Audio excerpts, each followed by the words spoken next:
ஒரு சிவனடியார் யாருன்னு சொன்னா கொள்கையில உயர்ந்தவனா இருக்கணும். அது சொல்றார், கொள்கையினால் உயர்ந்த. இன்னைக்கு நான் காலையில் எழுந்து திருநீர் பூசுவேன், தேவாரம் படிப்பேன், சிவபூஜை பண்ணுவேன், ஒரு அடியாருக்கு சாப்பாடு போடுவேன், ஒரு சிவலிங்கத்தை பார்த்து ஒரு பூவை வைப்பேன் அப்படின்னு ஏதாவது ஒரு கொள்கை இருக்கணும். அந்த கொள்கை இல்லைன்னா அவங்க சிவனடியாரே அல்ல.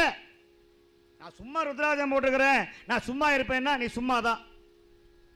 ஏதாவது ஒரு கொள்கை இருக்கணும், ஏதாவது ஒரு கொள்கை. நான் சுவாமிகிட்ட போய் சிவபுராணம் பாடிட்டு தான் இட்லி சாப்பிடுவேன். ஐயா, சிவபுராணம் பாடணும்னா 15 நிமிஷம் ஆகும். இப்போ ஏதாவது ஒரு தேவாரமாவது சொல்லிவிட்டுத்தான் நான் திருநீர் பூசித்தான் நான் உணவை அருந்துவேன்னு ஒரு கொள்கை இருக்கணும். அந்த கொள்கை நித்த நியமமாக இருக்கணும். எவ்வளவு துன்பம் வந்தாலும், எவ்வளவு சோதனை வந்தாலும், வீட்டில் காரியமே ஆனாலும் அந்த காரியத்தை செய்யாது தொண்டு செய்யாமல் இருக்கக்கூடாது. அப்படி இருந்தால் அவர்தான் உயர்ந்த சிவனடியார். அதற்கெல்லாம் முன்னோடி நாயன்மார்கள்.